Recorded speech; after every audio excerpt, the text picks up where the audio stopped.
नमस्कार, बहुत स्वागत है आपका। आप देख रहे हैं आपका प्रोग्राम कहानी कुर्सी की। मैं हूं सौरभ शर्मा, आपके साथ समीर चौगांवकर साहब, विजय त्रिवेदी जी, विनोद अग्निहोत्री जी, हर्षवर्धन त्रिपाठी जी प्रोग्राम में आ चुके हैं। बहुत स्वागत सर आप सभी लोगों का। वक्फ कानून के बाद आपने देखा जिस तरीके की हिंसा पश्चिम बंगाल के अंदर हुई, 3 जिले आग में जलते रहे, हिंदुओं को उनके घर में घुसकर 2 पिता और पुत्र की हत्या कर दी गई, पुलिस की गोली से एक व्यक्ति के मारे जाने की आशंका है, उसकी बात वहां पर की जा रही है। घर जले, दुकानें जली, पुलिस की गाड़ियां जली, पुलिस ने पत्थर खाए। इस सब के बाद केंद्रीय सुरक्षा बलों को वहां पर कमान संभालनी पड़ी, बीएसएफ को आगे आना पड़ा, सीआरपीएफ को वहां पर डिप्लॉय करना पड़ा। इसलिए हालात वहां कुछ शांतिपूर्ण नजर आ रहे हैं, लेकिन तनाव पूरी तरीके से बरकरार है। कई हिस्सों से हिंदू समाज के लोगों को पलायन करना पड़ा है, अपने घर बार छोड़कर, वृद्ध बूढ़े मां बाप को लेकर, छोटे छोटे बच्चों को लेकर नाव में सवार होकर शांति ढूंढते हुए दूसरी जगहों पर जाते हुए तस्वीरें आपने भी उनकी देखी होंगी। इसको लेकर इस वक्त पूरे देश के अंदर बहस चल रही है, क्या ममता बनर्जी पूरा एक तरफा शासन चला रही हैं और क्या ममता बनर्जी के राज में जो वहां की बहुसंख्यक आबादी हिंदुओं की है वही सुरक्षित नहीं है। इसको लेकर के जो नई बयानबाजियां हैं वो मैं आपको सुनाऊंगा। लेकिन प्रधानमंत्री नरेंद्र मोदी आज हरियाणा में थे। आज बाबा साहेब भीमराव अंबेडकर की जयंती है। इस मौके पर वो बात कर रहे थे और वक्फ कानून का भी जिक्र उन्होंने किया और वक्फ कानून के बहाने बताया कि कांग्रेस पार्टी ने कैसे बाबा साहब के बनाए हुए संविधान की ऐसी की तैसी कर दी। ये शब्द उनके हैं। उन्होंने कहा ये वक्फ कानून कांग्रेस पार्टी ने बनाया और उसको लगातार मजबूत करती आई, वक्फ कानून को नाजायज शक्तियां देती रही और 2013 में जो उसने संशोधन किया वो तो ऐसा था जिससे बाबा साहब अंबेडकर की बनाए हुए इस संविधान की धज्जियां उड़ गईं। प्रधानमंत्री ने ये बात कही तो उनको जवाब भी मिला, कांग्रेस पार्टी की तरफ से उन पर पलटवार भी किया गया है, वो भी आपको हम दिखाएंगे। लेकिन वक्फ को लेकर के जो कुछ देश में हो रहा है, प्रधानमंत्री, उनके बाद गृह मंत्री, केंद्र से तमाम मंत्री लोग सब कह रहे हैं कि यह कानून गरीब मुसलमानों के लिए बनाया गया। पश्चिम बंगाल में हिंसा हुई तो ममता बनर्जी ने भी पूछा कि हिंसा आप किस लिए कर रहे हैं, मैं ये कानून तो यहां लागू होने नहीं दूंगी, आपकी 1 इंच जमीन को मैं किसी को हथियारने नहीं दूंगी और कानून मैंने नहीं बनाया, केंद्र ने बनाया है, तो फिर वहां हिंसा क्यों हो रही है? ये सवाल तो हम भी लगातार पूछ रहे हैं।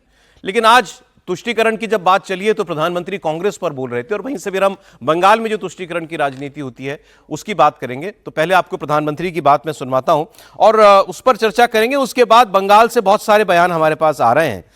बंगाल की सरकार में जो तत्व ऐसे बैठे हैं जिन्होंने पहले इस वक्फ के नाम पर आंदोलनकारियों को, प्रदर्शनकारियों को हवा दी, लगा था कि जब वहां हिंसा हुई तो कम से कम ये तो ठंडे पड़ेंगे, लेकिन उनके बयान अभी भी जारी हैं, वो भी मैं आपको सुनाऊंगा। और वहां पर विपक्ष में है भारतीय जनता पार्टी, वो कह रही है कि अब बंगाल के अंदर हिंदू बिल्कुल सुरक्षित नहीं है। उसकी बात बाद में करेंगे, पहले प्रधानमंत्री की बात सुनिए। चुनाव जीतने के लिए, तुष्टीकरण की राजनीति के लिए, वोट बैंक की राजनीति के लिए 2013 के आखिर में, आखिरी सत्र में कांग्रेस ने इतने सालों तक चल रहे वक्फ के कानून में आनन फानन संशोधन कर दिया ताकि चुनाव में वोट पा सके। वोट बैंक को खुश करने के लिए इस कानून को ऐसा बना दिया कि बाबा साहब आंबेडकर के संविधान की ऐसी की तैसी, संविधान से ऊपर कर दिया। ये बाबा साहब का सबसे बड़ा अपमान का काम था। साथियों, ये कहते हैं कि उन्होंने मुसलमानों के हित में किया। मैं जरा ऐसे सभियों से पूछना चाहता हूं, वोट बैंक के भूखे इन राजनेताओं से कहना चाहता हूं, अगर सच्चे अर्थ से आपके दिल में मुसलमानों के लिए थोड़ी भी हमदर्दी है तो कांग्रेस पार्टी अपने पार्टी के अध्यक्ष मुसलमान को बनाए। क्यों नहीं बनाते भाई? संसद में टिकट देते हैं, 50% मुसलमानों को दो, जीत करके आएंगे तो अपनी बात बताएंगे। लेकिन ये नहीं करना है। कांग्रेस में तो कुछ नहीं देना है। देश के नागरिकों के अधिकारों को छीनना और देना, इनकी नीयत किसी का भी भला करने की कभी नहीं रही।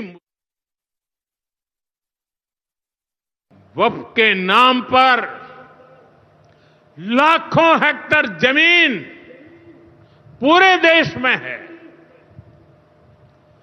इस जमीन, इस प्रॉपर्टी से गरीब का, बेसहारा महिलाओं बच्चों का भला होना चाहिए था। और आज ईमानदारी से उसका उपयोग हुआ होता तो मेरे मुसलमान नौजवानों को साइकिल के पंक्चर बना करके जिंदगी नहीं गुजारनी पड़ती। लेकिन इससे मुट्ठी भर भू माफिया का ही भला हुआ।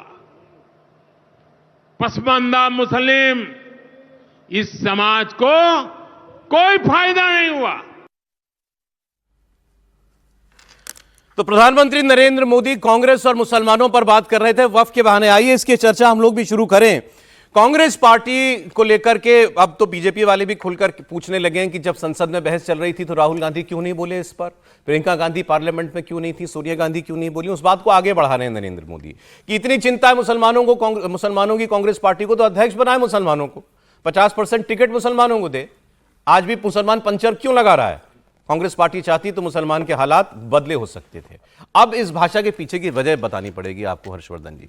बीजेपी को चिंता हो रही है कि कांग्रेस पूरा मुसलमान की तरफ जा रहा है, या बीजेपी चाहती है कुछ मुसलमानों का हिस्सा खुद भी लेना?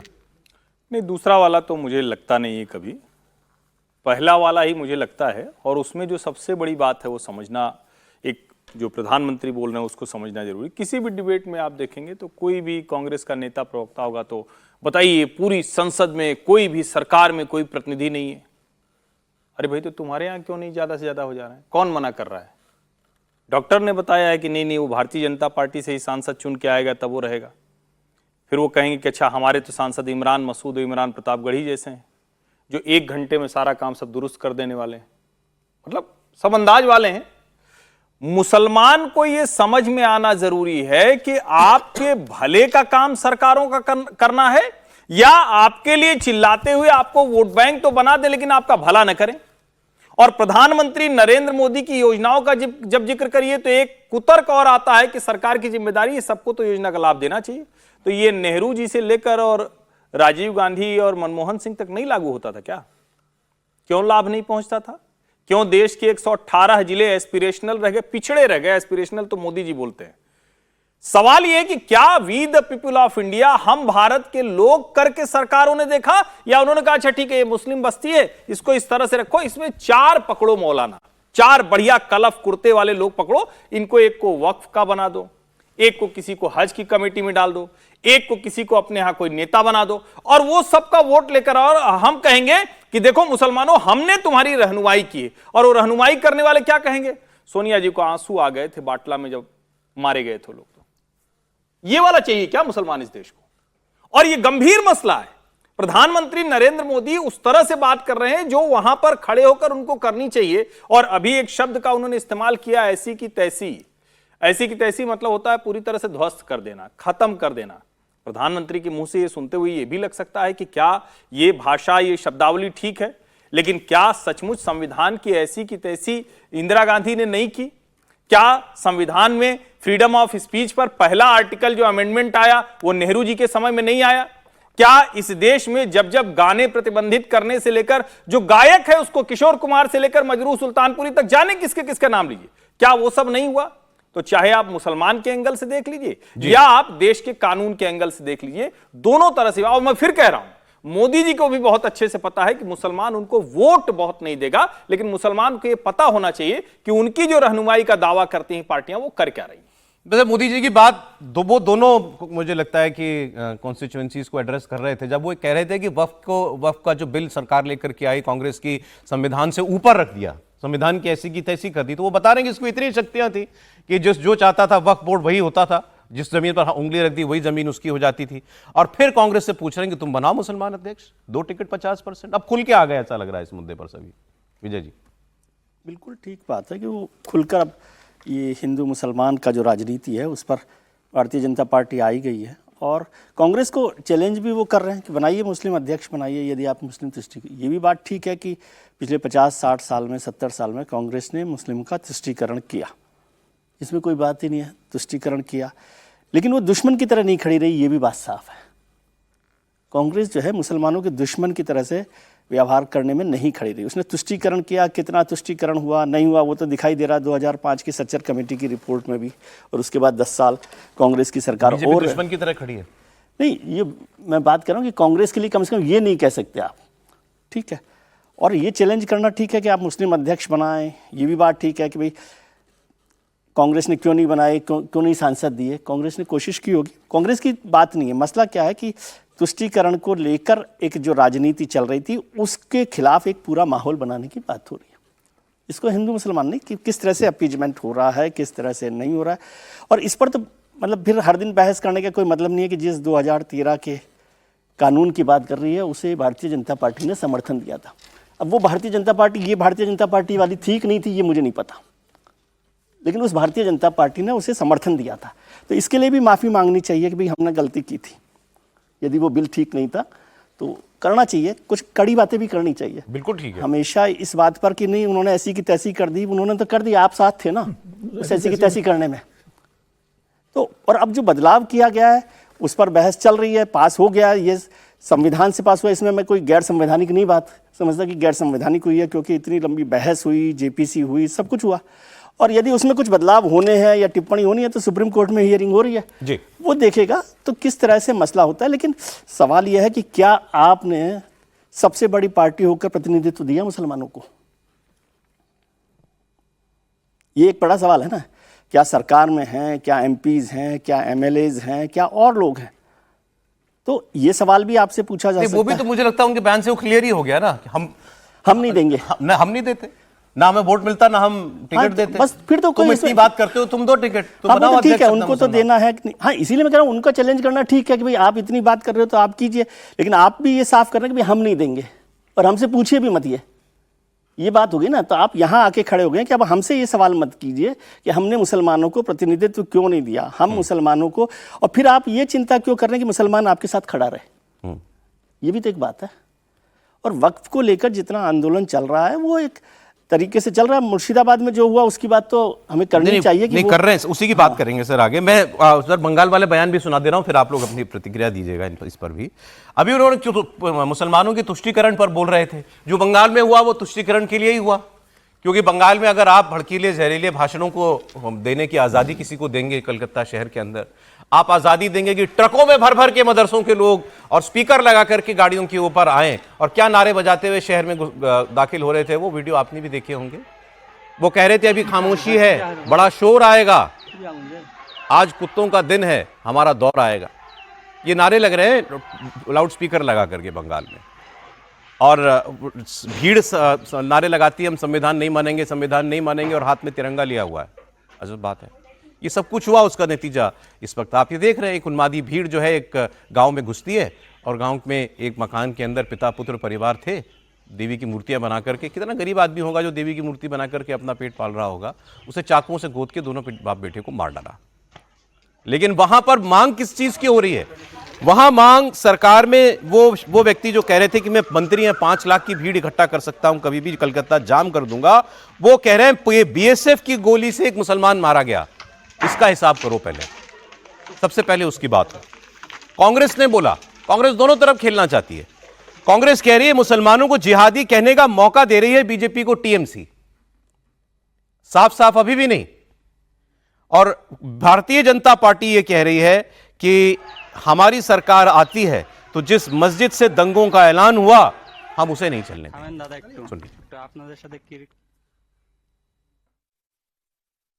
कोई समझौता का बात नहीं है, सीधे सीधी बात होनी चाहिए कि हम लोग इस कानून को रद्द करते हैं। बंगाल में हमने 1 करोड़ दस्तखत के लिए हमने कहा है। ममता सरकार तो आप मंत्री है चूंकि आप ये भी कह रहे हैं कि भाई हम लागू नहीं होने देंगे अपने राज्य में, वहीं पे एहतजाज भी कर रहे हैं, क्या फायदा उस मुखालफत का? एहतजाज का मतलब है कि पब्लिक में अवेयरनेस, ये कानून मुल्क के लिए जमहूरियत के लिए, दस्तूर के लिए, पब्लिक के लिए, मुसलमानों के लिए, सेकुलर फोरम के लिए सब तकलीफ दे बात है।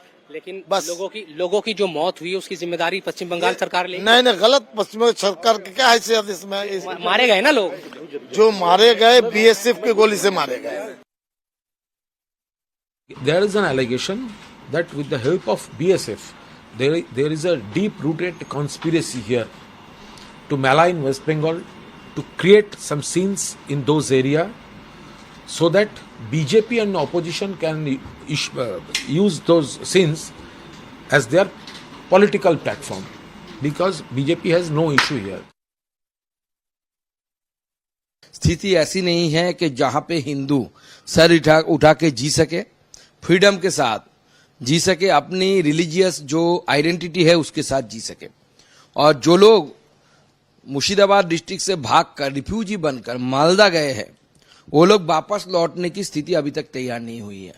हम वादा करते हैं बीजेपी के क्षमता में आने के बाद, बीजेपी के पावर में आने के बाद ऐसी घटना अगर जो घटाते हैं उनको डायरेक्ट एक्सपोर्ट करने की जो जिम्मेदारी है वो बीजेपी की सरकार की होगी, बीजेपी की पुलिस की होगी।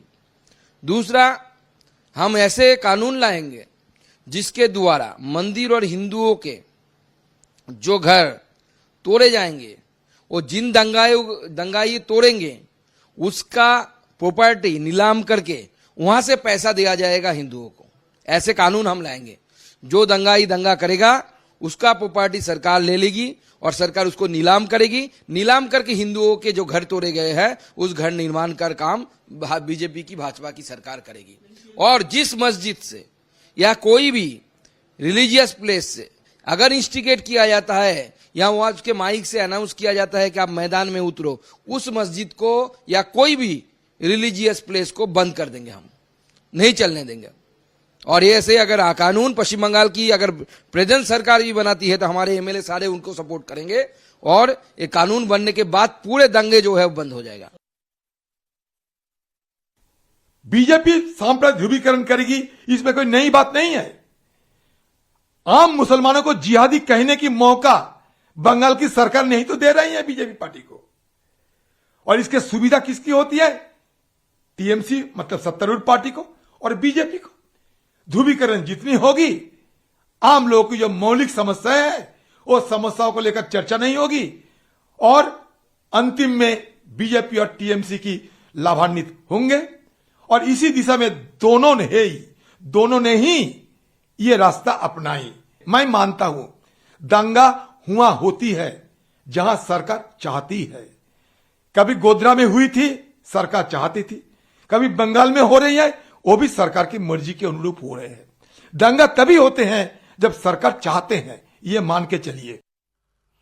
अभी आपने जो ये टीएमसी या कांग्रेस और बीजेपी के नेताओं की बात सुनी है, बिल्कुल क्लासिक केस है कि पार्टी की लाइन ऐसे माहौल में जो है कैसे दी जाती है। जहां जिसकी सरकार है, तृणमूल कांग्रेस की, जहां दंगा हो रहा है, आग लग रही है और वो आपका वोट बैंक है, आपका वोटर है, तो आप उसको कैसे बचाते हो? सारा का सारा ब्लेम किसी और के ऊपर डाल दो। क्या बोल रहे हैं कांग्रेस, तृणमूल कांग्रेस के प्रवक्ता? ये बीएसएफ और बीजेपी की साजिश है। दंगा जो हुआ बीएसएफ वालों ने कराया दंगा।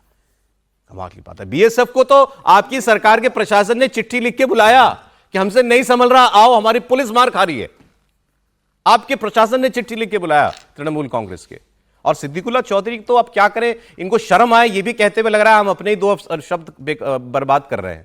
सरकार में मंत्री और ऐसी बात करने वाला व्यक्ति कह रहा कोई नहीं मरा और पुलिस की गोली से मरा।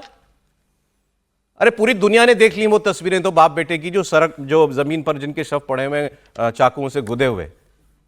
बोलने के लिए एक शब्द नहीं है इनके पास। और कांग्रेस पार्टी दोनों तरफ खेल रही है कि इनको जिहादी कहने का मौका दे दिया ममता बनर्जी की सरकार ने। अरे तुम तो पहले जो है उसको बोलो। वो जिहादी भीड़ थी ना जो घर में घुसी, उनके तुम्हारा वो क्यों नहीं खुलता बोलने के लिए? लेकिन वो कान घुमा के पकड़ना है उनको, आगे हम बुरे ना बने, लेकिन ममता बनर्जी की सरकार को कुछ कह भी दें। और बीजेपी वही बात कह रही है जो वो कह सकती है कि हम आएंगे तो हम करेंगे, तब तक जो चल रहा है वो चलता रहेगा। सर देखिए, पहली बात तो जो मंत्री हैं, क्या नाम है उनका? सिद्दीकुल्ला चौधरी साहब, उनको शर्म आनी चाहिए कि वो मौत को भी बांट रहे हैं कि किसमें पुलिस।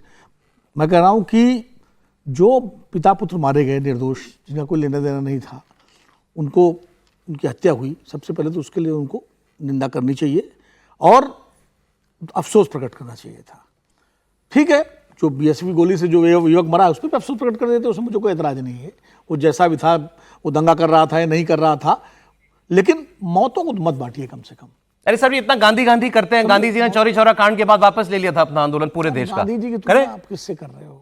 गांधी जी की तो आज बाबा साहब की जयंती है, उस पर आपने कहा बाद में बात करेंगे, तो मैं उस पर अभी नहीं कर रहा हूँ। लेकिन गांधी जी को छोड़ दीजिए, गांधी का तो पैर की धोन भी नहीं है आज के राजनेता, इसलिए मैं गांधी जी के बीच में ला ही नहीं रहा। मैं तो आज के राजनेताओं के मानदंडों में बात कर रहा हूँ। भाई, ममता बनर्जी ने कुछ दिन पहले एक बयान दिया था कि मेजॉरिटी और माइनॉरिटी का रिश्ता क्या होना चाहिए। उन्होंने कहा था कि मेजॉरिटी की जिम्मेदारी है कि वो माइनॉरिटी का संरक्षण करे, उसको उसके हितों का संरक्षण करे, उसका संरक्षण करे, और माइनॉरिटी की जिम्मेदारी है कि मेजॉरिटी के साथ मिलकर चले और उसका सहयोग करे। मुर्शिदाबाद में मेजॉरिटी में कौन है? वहाँ मेजॉरिटी मुस्लिम है। तो ममता जी के हिसाब से वहाँ जिम्मेदारी मुस्लिम्स की है, उस वहाँ मुस्लिम जनता की है कि वो अपने जो माइनॉरिटी अल्पसंख्यक हिंदू हैं या जिस भी दूसरे भी धर्म के भी हैं, क्रिश्चियन भी हैं, सिख भी हैं, जो भी हो वहाँ, उनकी हिफाजत करे। ये उनकी जिम्मेदारी है। तो ये ममता जी के ही शब्दों के आधार पर मैं उनकी सरकार के कामकाज को तोल रहा हूँ। और अगर पलायन की जैसे बात सामने आ रही है, ये सारी बातें शर्मनाक हैं और ममता जी को समझना चाहिए कि इससे कोई तृणमूल कांग्रेस की सरकार की इज्जत में चार चांद नहीं लग रहे हैं। आज उंगली उसी पर उठ रही है और जितनी जल्दी हो सके वो हालत को सामान्य करें।